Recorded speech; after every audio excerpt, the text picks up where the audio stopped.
ఒక అబ్బాయి అమ్మాయి ప్రేమించుకుని చెట్టు దగ్గరకు వస్తే ఎవరో ఒక్కళ్లే ముడుపు కట్టాలంట.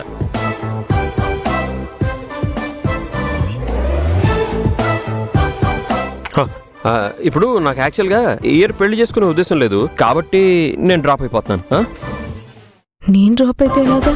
సచ్చినోడు నాకు కావాలి కదా. నేనైతే ముడుపు కడతాను. ఏంటి నువ్వు కడతావా? నువ్వు కట్టనన్నావుగా, అందుకే నేను కడతాను. సరే సరే అయితే కట్టుకో.